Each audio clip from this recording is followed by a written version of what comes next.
and can change between now and then. But I believe that we are compelled to start looking ahead, given where we have been. And here is that budget projection that Mrs. Lau put together this morning.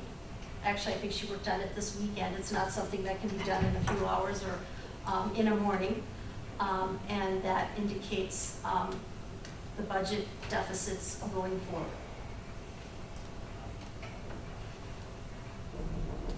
So the projected budget deficit is a moving target. And as more information is made available to us, that deficit amount changes, as you have seen. What we do know and are certain about is that structural deficits are ongoing. Once again, I wanted to remind you of my recommendation to you at the annual meeting. I said, absent of other revenue-saving or revenue-generating ideas, that the Chilton Board of Education approve and plan for an operational referendum to be placed on the spring ballot for the 2015-16 school year. The challenge in all of this, as we are compelled to make these difficult decisions, is to find the balance between responsible use of the resources that the public gives us to run our school district and to provide a quality educational experience for our students. How do we find that balance? And for those of you that have been around this table for a while, I think you know we have been teeter-tottering on that balance, and quite frankly, I think have been doing a very good job of it, given the uncertainties that we have dealt with over the last decade. But that's the challenge that we have in front of us. I spoke to you at the annual meeting about all of the reductions that have occurred over the last decade for us to balance our budget. But in fairness, I did not speak to you about the things that have been done to enhance our programs and services as well. Again, we've been teeter-tottering and finding that balance. So I put together for you a list. It may not be completely comprehensive, but a list of program and personnel enhancements that have occurred within the last 8 to 10 years. We've added a PSLO officer. We've added an instructional coach. We added another literacy teacher at the middle school in order to keep numbers down in those classes. We added an additional music teacher, not a full-time position, but an additional music teacher. You added another Phy Ed teacher because class sizes were getting so large in some of our high school Phy Ed classes that it was becoming, quite frankly, unsafe to have that many students in one class. You've increased AP course offerings at Chilton High School. That's been very recently, within the last 2 to 3 years. You brought back the capstone course and youth apprenticeship programming at Chilton High School. So I hope that you can see that in both of those areas, not only are you striving to meet the needs of kids that may be college bound, but you're also striving to meet the needs of those students who may be technically college bound. You've developed and implemented a new teacher compensation model that focuses on teacher effectiveness. You adjusted the teacher pay scale to increase the base, and you have provided wage increases beyond the CPI. You implemented a response to intervention model of instruction that is intended to better meet the individualized needs of students. You've added a full-time nursing position with a registered nurse. And there have been numerous additional safety and security enhancements to all of the school buildings. Again, this may not be a comprehensive list, but as we have taken some things out of our budget, we've also added some things to the budget. So you have worked diligently at trying to provide that balance of providing that comprehensive school programming.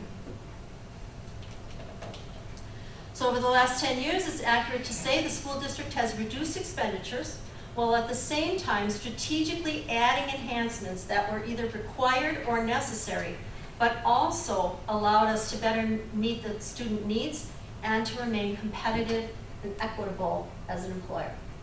That's a mouthful, and that's a lot to do. That's a very challenging task. all of this then now brings us to an important crossroads, and I believe a significant decision point. Knowing the strategies and the resources, both the additions and the reductions that have been utilized up to this point, you know what's been done. We've covered the waterfront. How do we address ongoing projected deficits along with growing student need? Beginning in July of 2014, the administrative team and I have met on an ongoing basis to begin discussions of potential budget reductions for the future.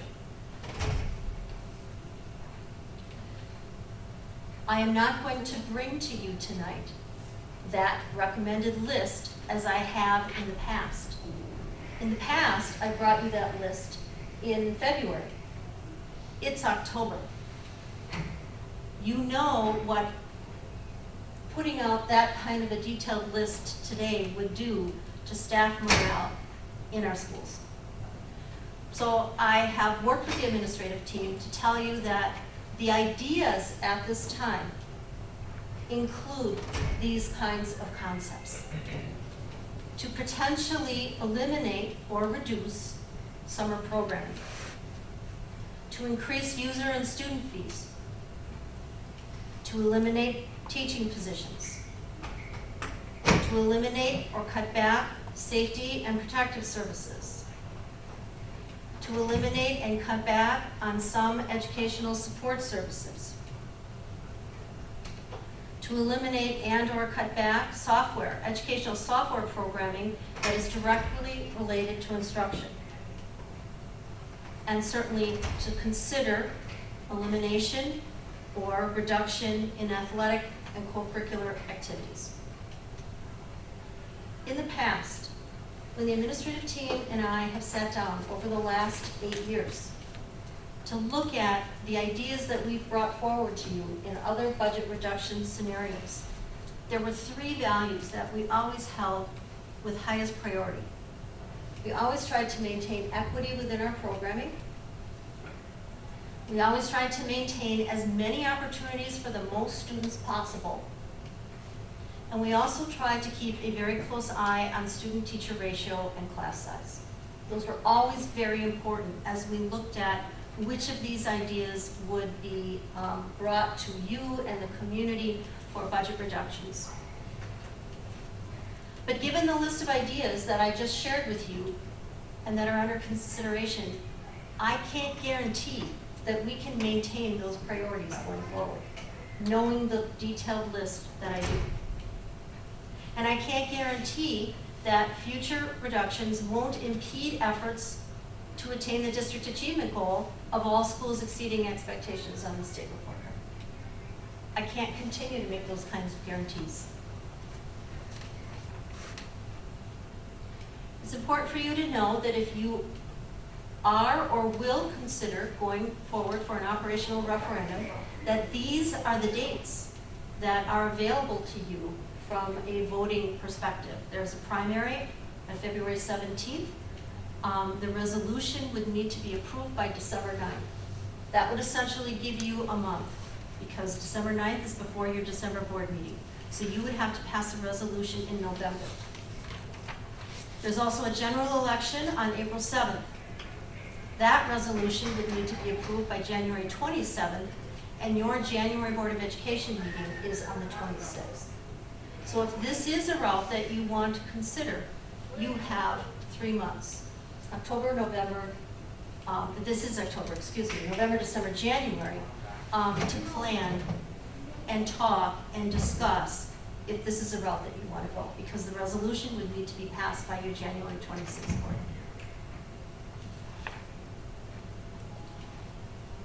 In consideration of a potential referendum, I know that all of you around this table have heard this before and not just from me, but I would certainly underscore that if you would choose to propose a referendum to balance the 2015-16 school budget, that you only do so with full board support.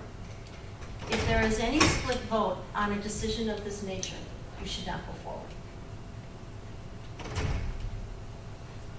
Additionally, if a referendum is proposed, Taxpayers must know the implications to educational programming should it fail to pass. And I believe, if you think back to the 2012-13 school year, when we were talking about an operational referendum, we did create such a list. You need to let the electorate know what it is that they're voting for or voting against. And at that time, that is about the time, and in that window of time, you asked me to prepare the Quality Education Initiative. What does a quality education look like in the Chilton Public Schools? And we prepared that document with the understanding that if that was presented to the community, they would understand that this is what we believe we need in order to provide a quality program. If you cannot support that through a referendum, then you need to be prepared for less service. I think that in the past, as we have gone through a number of budget reductions, we have tried tirelessly to keep these reductions away from the classroom door, and quite frankly, to keep them away from the general public. In some regard, we were more successful at that than others, but in the main, I think that I don't think that the general public felt any sting or pain of the reductions that have been undertaken in the district. So what are the options? You always have options. There's, anybody, even with their back against the wall, will always have an option. These are just ones off the top of my head. You could plan for a 15-16 operational referendum. You could begin that planning. You could plan for continued budget reductions to balance the 2015-16 school year budget. You could use fund balance plus reductions to balance the 2015-16 school year budget and perhaps delay a referendum until 2016-17. Clearly, our efforts have been to try and delay a referendum and try to delay additional costs to the taxpayers for as long as possible. That may be an option. However, you heard Mrs. Lau say that your fund balance is getting within range. And you need to carefully weigh that option to continue to use fund balance and bring you closer to that 20% level. Your policy says to keep it between 20 and 25%. If you wish for it to go lower than that, you need to change policy in order for that to occur. Not every school district operates within a 20 to 25% fund balance. As you read through some of the school news that I send you on a regular basis, you'll see that one of our neighboring districts just balanced their budget. And they indicated in there that their current fund balance is at 13.5%. So that's an option to you. But I'm not sure that it's one that I would recommend, because you're starting to chip away at available resources that you may need in a time of crisis. One of the ideas that we discussed as an administrative team, and I think that I brought to the board and previous finance committees, is you might also want to consider developing a community ad hoc committee to advise you on when is the time for an operational referendum. When might that be appropriate? You've used ad hoc committees to help build this building, help build these facilities. Other districts do use ad hoc committees for this purpose. You could develop, some of them have standing community committees that are advised throughout the school year and come and report to the board. Or you could develop a committee that would only report to you on this particular recommendation that I've now given you and the information that I've put before you. This is a very difficult decision. I understand that. And you may want more community input before you make such a decision. You'll notice that I underline the word when. Again, going back to my recommendation, short of new revenues or new ideas for cutting our expenses that would not impair our quality, I believe that it's when you will need to go for an operational referendum, not if. So, every option that I've laid out for you, and those mentioned and others that may yet come to light. Not every good idea is certainly in this presentation. Maybe there are others that will surface. Will require advanced planning, ongoing communication, and focused effort. And the administrative team is ready to support the board in whatever option you choose. We are here to help bring that about. You have our full support. So at this time, I want to share with you, because as I was preparing for this presentation tonight, I came across the email, I believe this was in an email, that the Finance Committee sent to, can I share it with you, Mr. Bailey? I should have made 6 copies of that. This is an email that you sent to the staff when you decided not to pursue the 12-13 referendum. You gave a bit of history as to how we came about going forward with that referendum. You provided most recent information that came to light to the Finance Committee in the summer of 12-13 and what the tax implications would have been if you had gone through with that referendum. And then you made the proposal to delay the referendum for at least 1 year, the 14-15 year instead of the 13-14 year. Well, now you can see that you've delayed it even beyond that. You just certified your levy for the 14-15 year. We're now talking about 15-16. You talk about using fund balance. You talk about the possibility of using fund balance to balance the 14-15 budget. You have your policy in there between 20 and 25%. And you indicate that the administration, further down in the bold, you are not asking the administration to make additional cuts for the 12-13 or the 13-14 school years, and you did not. We held true to that, and we used fund balance. So you also finish with, as a board, we will continually be looking for cost savings. It doesn't matter if we're going out to referendum or not, we're always going to be looking for cost saving measures and ways to do things more efficiently and effectively in our school district. So if you look at this document that you wrote at least 2 years ago, you're pretty much on track with the plan that you detailed, and in fact, have pushed it out even further.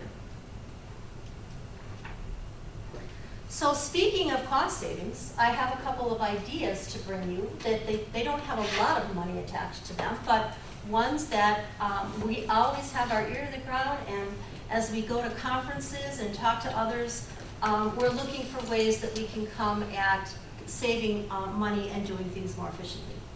You know that very late in the school year last year, the legislature passed that schools do not need to continue to meet the 180-day rule. But you do have to meet the number of hours and minutes for instruction in the school. Well, we have more than enough hours and minutes at the elementary school, and then some. We have more than enough at the middle school. You know that we added minutes at the high school a year or so ago when we thought we were getting a little close. We have recaptured quite a bit of time there as well. So it's possible that we could have 175 student contact days versus 180. This would save us approximately $7,000 in busing costs to take out 5 days, and $1,000 in instructional support. This is essentially aids. What we would do if we were to pursue a calendar that had 175 days is we would take out all of the half-day instructions that are in the current calendar. You know that we have about 7 to 8 of those, almost one a month, not quite throughout the school year. And those would be converted to full days so that staff would be here for the number of days in their contract. That wouldn't change. And those additional days would then become staff development days in that sense. And students would be here for 175 days. We think that this would be well received by the community because we think half days are problematic for parents. And we have seen the issues with, particularly with the elementary age children. Another idea that we have discussed, and there are pluses and minuses to this idea. Mrs. Pleshak is here, and I know that Mrs. Schuster talked about this with our 4K teachers. Right now, we have 4-year-old kindergarten 5 days a week for 2.5 hours a day. Some districts have 4K programming for 4 days a week, 3 hours a day. So there's a benefit in having them for a bit longer period of time, rather than 2.5. I would imagine 2.5, you just barely get their boots off in the winter and you're putting their snow shoes back on, or snow pants back on. But there's also a benefit to having them for 5 days. Then again, Fridays typically fall out of our calendar, for various holidays, etc. So there are pluses and minuses to this. Overall, this would equate to about a half hour less instruction per week, but it would also equate to approximately $6,000 in busing costs saved, because you're not busing those little ones back and forth and bringing them in on a Friday. So those are a couple of cost savings ideas that we have that we think have merit, and if you agree, would pursue with regard to a calendar for the 15-16 school year that we need to bring forward to you relatively soon, because people are going to be setting their calendars for the next school year. So I end with a quote, as I always do, and I think this is one that typifies this community and this school board. You understand that education is not just an expense, it's also an investment in the future. And again, creating that balance between the expense and the investment is where we are at. My purpose in bringing you this information this early is to provide you with every option to make the best decisions possible for the upcoming school year. Again, knowing the territory we've been over in terms of budget reductions, and also where we have been in terms of program enhancements. So with that, I will stop and see if the board has questions or further direction that you would like to provide the administrative team.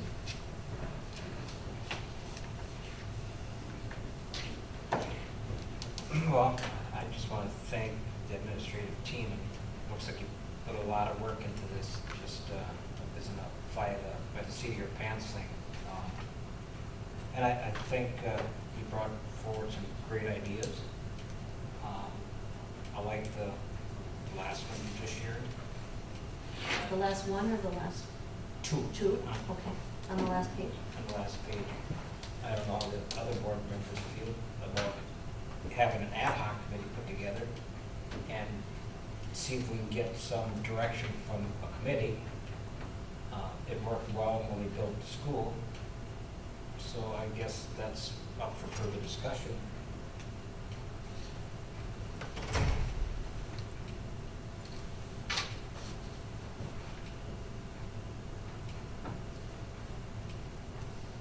Do you have time to form that committee?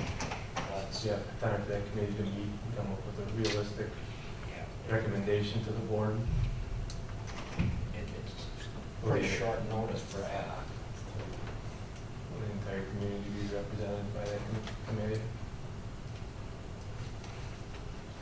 I got a couple of thoughts. One is the biggest driver of this budget ends up being the debt service and what we're doing with the buildings and what's going on.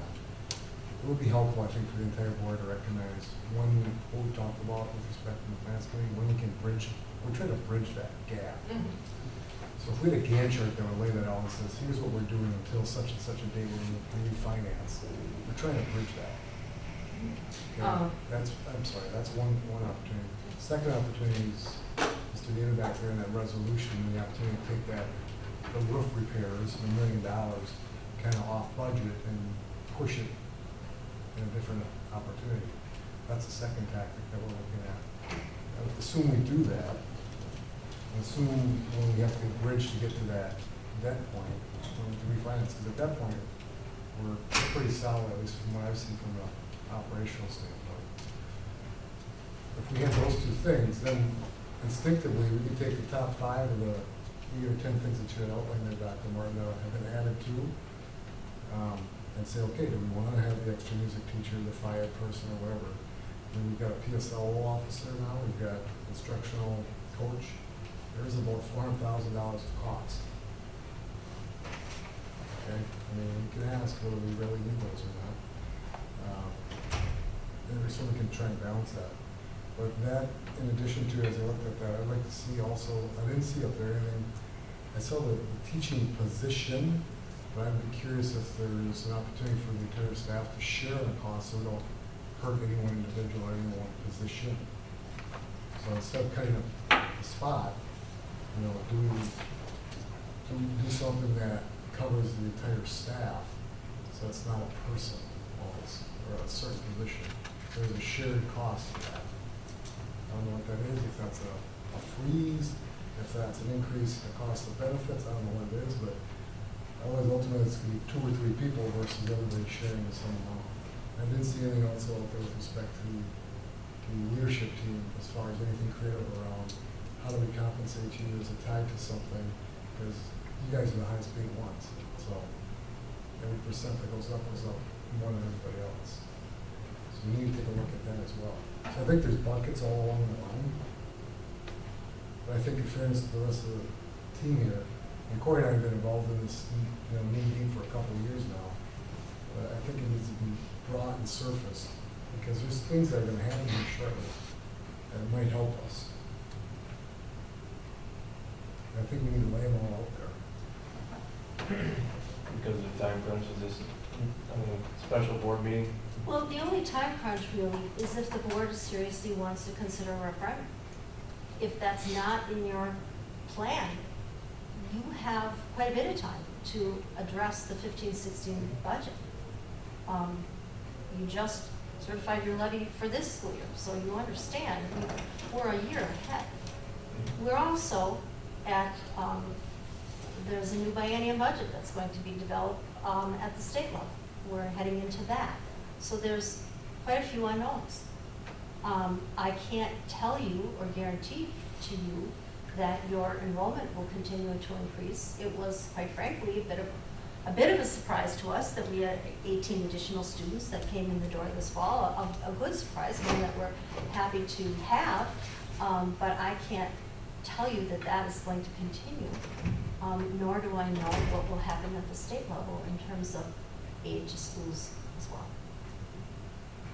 I think we need to have a meeting so that the rest of the board can be brought up to speed on some of these long-term thoughts, so that you can make that decision that is everybody on board or not. And then once that happens, then we can decide how to move forward. So you are suggesting a special board meeting to address this topic? I think there needs to be education of the entire group, not just the two of us. We've lived it. I mean, I wasn't involved in finance, I wouldn't know enough to know what to say. I don't think it's fair. So however you want to do it, but I think it needs to encompass all those things, including the good work that you guys have created to this point. But those things aren't going to get us anywhere. It helps. 13 grand is nothing compared to what we're running up against. So I don't see enough work there. So we got to figure it out. Well, certainly, and we have ideas that we Let's have. get them all. Well, again, the reason why we didn't bring them forward at this time is that in the past, when we have brought those specific ideas, they are affecting people. And we have had a very strong communication plan that we get out to staff and we say, just so you know, so you don't hear it in the paper next week, this is going to be discussed. It's only an idea, it's only a discussion point at this point. It may or may not happen, but that can be very devastating to people. And this is October. So out of respect for our staff, that's why we did not do that tonight. But if you are directing us that in the next meeting, you would like us to bring that level of specificity to you, we can do that. Lisa, just a question on the capital fund. What was that in this budget that's $560,000 down? Do you know how much was budgeted in the capital fund? So this year we put it in the capital fund, not knowing how the improvements are going to affect that number. Is that another large chunk of money at our disposal next year, potentially? Oh, okay. Well, I don't know how large it will be because it will depend on the projects that get decided upon doing, you know. there will be definitely an adjustment, because we'll have a large, if we move forward and we can make it happen, that roofing project was $750,000 all by itself. So that's huge. Once you get that off of your pile of things to do in the next 5 years, you know, it will definitely adjust the amount of money that we would want to levy into capital projects. Can I say that we're gonna get $300,000 out of that? Probably not, because right behind the wheels of the middle school roof is 5 years down the road, the elementary school roof needs to be done. So, But that 5 years might get us to where that building's. right, I agree that there are things that are gonna change. I don't know how much, but we're not gonna get 600,000, because all we put in there is 350. That's why I agree with Terry. I mean, at some point, we have to educate past the finance committee and get a little bit better detail to the rest of the board. You talk about that we've been trying to bridge a reduction in the cost of the taxpayers, and we talked about that a lot, finance committee meetings. But this is all, correct me if I'm wrong, the next best opportunity for a reduction in the tax levy is going to be when this facility is paid off. Yes, 2020, 2022.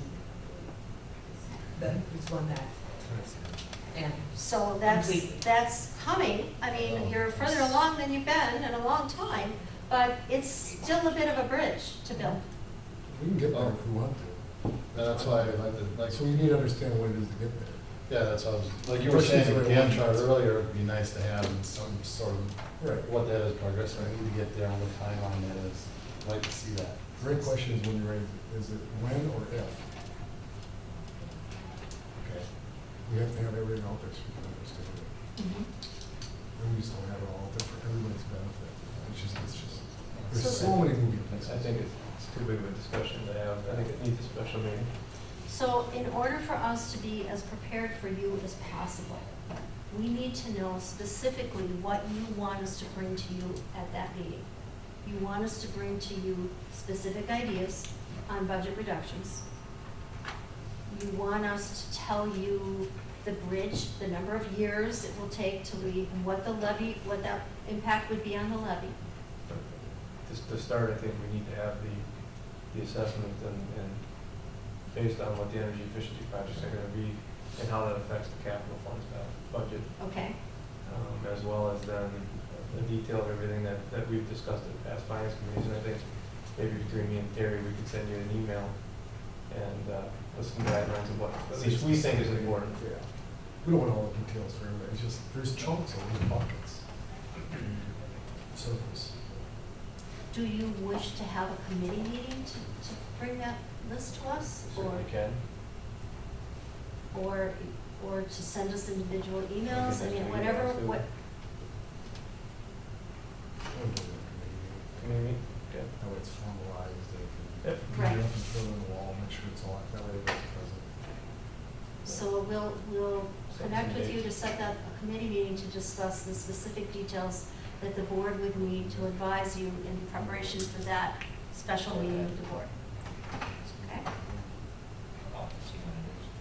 Just, We'll set that meeting up, and then based on that, we'll toss out some ideas to the full board for the special meeting.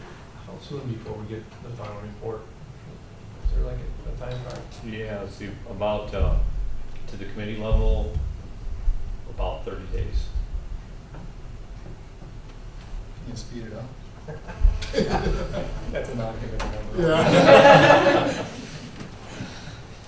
But I would agree, both with Mr. Kreider and Mr. Brickell, there have been ongoing discussions about this with the Finance Committee, and any discussion or decision by the board to go to referendum or not has to be made by the full board. And the full board needs to be fully apprised of these decisions. While you have relied heavily on your Finance Committee, it cannot just be a Finance Committee decision and discussion. Everyone needs to have that appraisal and then come to a decision. And again, if the board doesn't make that decision that this is the time that you think that you need to go to referendum, then do not vote. Okay. All me. Thank you, Dr. Martin. You're welcome. Okay, moving on to new business. Mr. Dawson, you've got a report for us? On a particularly lighter note, the student council this year is going forward with their annual Halloween costume contest. So we're looking at the Friday this week. We are having our Halloween costume contest in both individual and group categories. So prizes for those. The other thing we're looking at, just as trying to find ways to raise new revenues at the board level, we are doing that in our student council as well.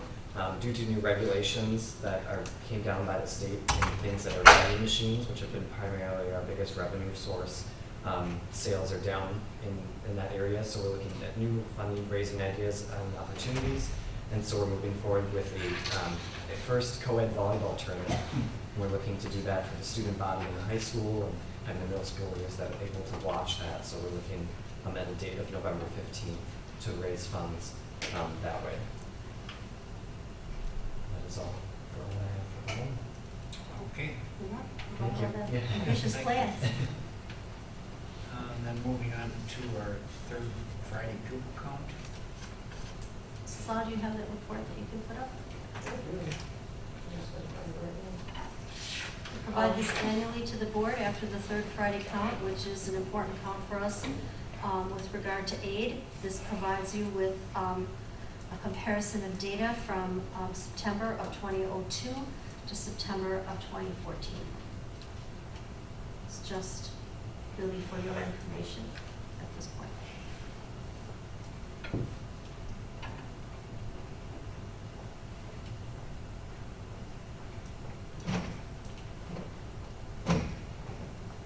There are different counts that the district has in terms of the number of bodies in the seats, the number of students that we receive aid on, and then the full-time equivalency count as well.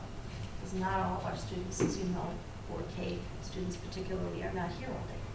So we cannot count that as a FTE, full-time FTE. And then we also include summer school enrollment in our FTE count as well. Any questions on any of that information?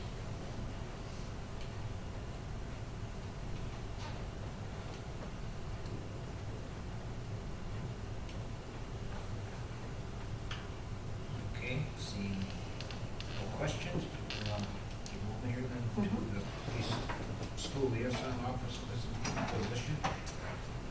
As you know, we have a PSLO officer, and that officer's position is in Fund 80.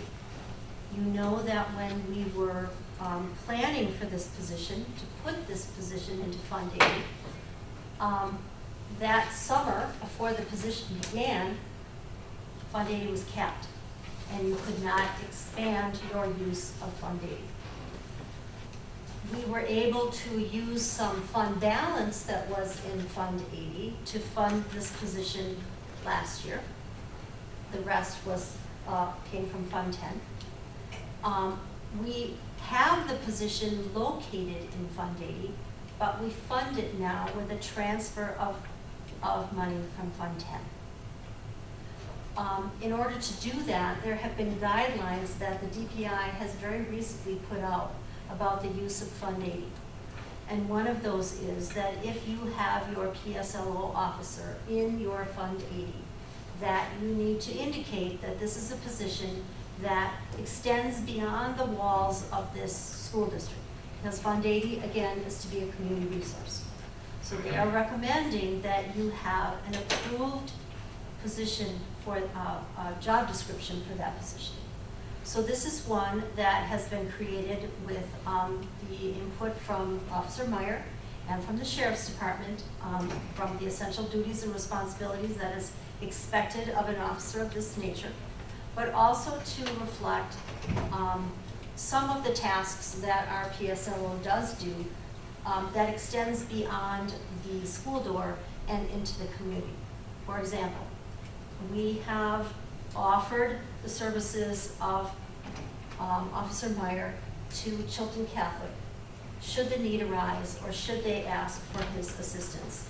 And he has not gone over there a lot. I wouldn't want to mislead you in that regard, but he does make himself available and has made visits to Chilton Cafe. He now will accompany me a couple times a year to my coffees to make himself available to the community if people want to come and question him.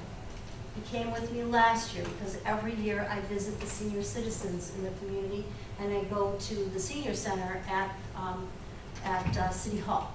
And he came with me last year. He will accompany me again a couple of times this year. You know that he serves as an officer at our football games, which clearly are a community event and many people participate and are there. So in following the protocol and the request that we have this position board approved, we have it for your review tonight.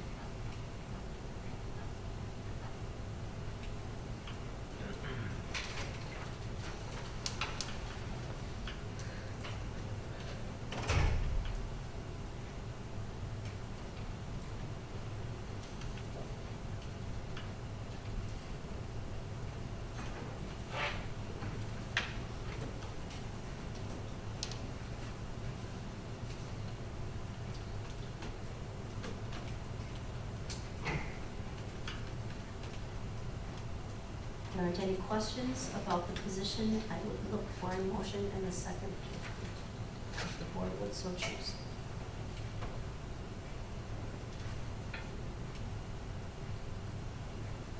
So moved. Second.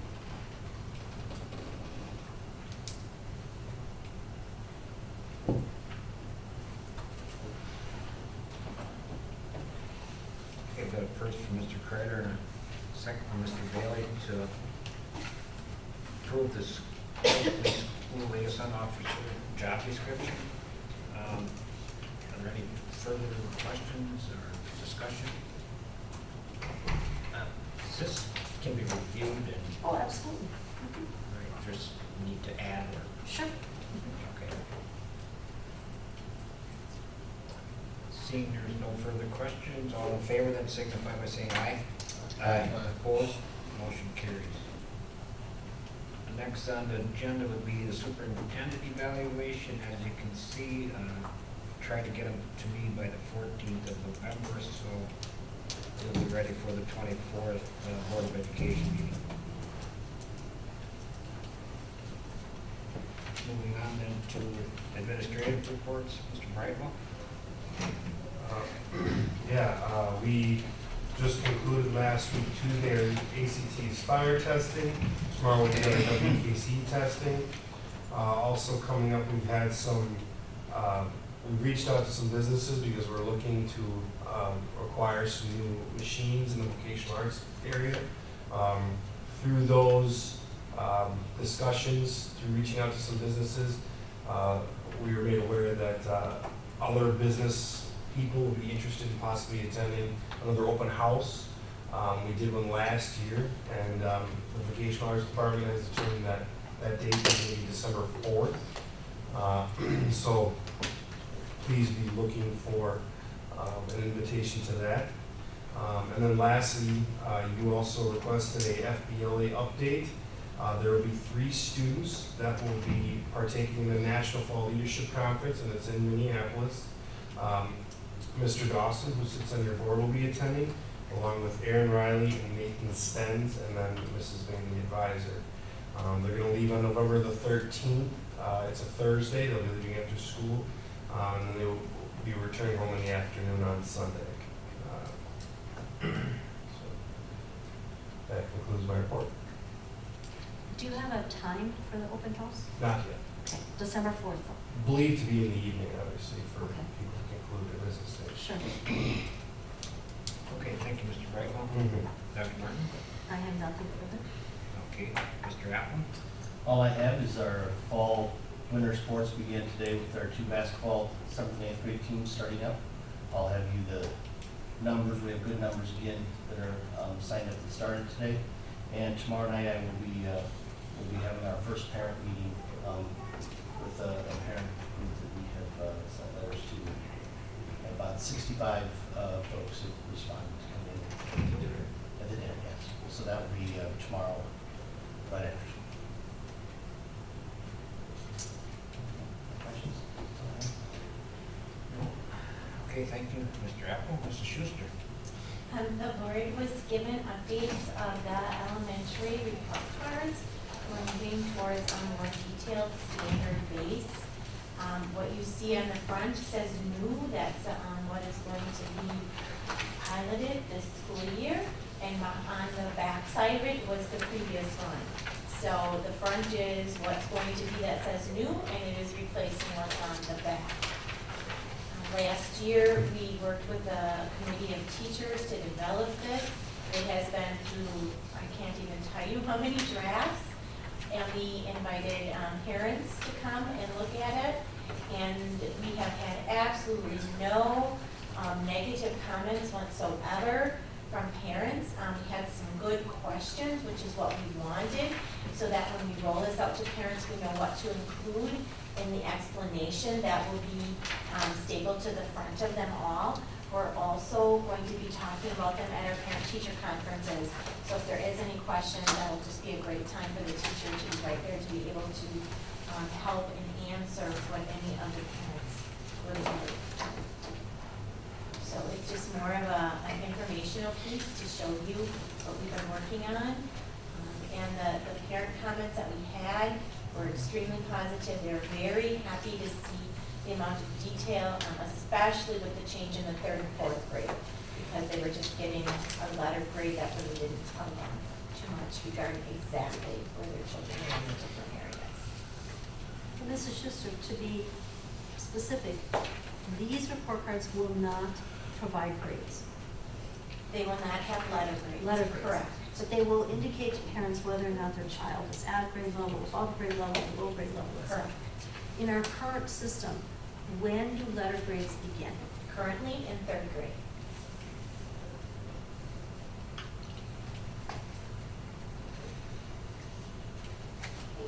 And then as you were talking about our PSLO and its community services, I would like to cordially invite you to our next Early Riser Readers, which is this coming up on next Friday, not the 31st. It's the first Friday in November, because it's Donuts with the Deputy, and Deputy Meyer will be joining the elementary staff and students at 7 a.m. We provide a little breakfast, which will include donuts with some other very healthy and nutritional breakfast foods. And we usually have between 100 and 120 people attend these. So you would be very welcome if you're not already on the list with the kids that you already have. Thank you. Okay, thanks, Mrs. Schuster. All right, now we will convene into closed session.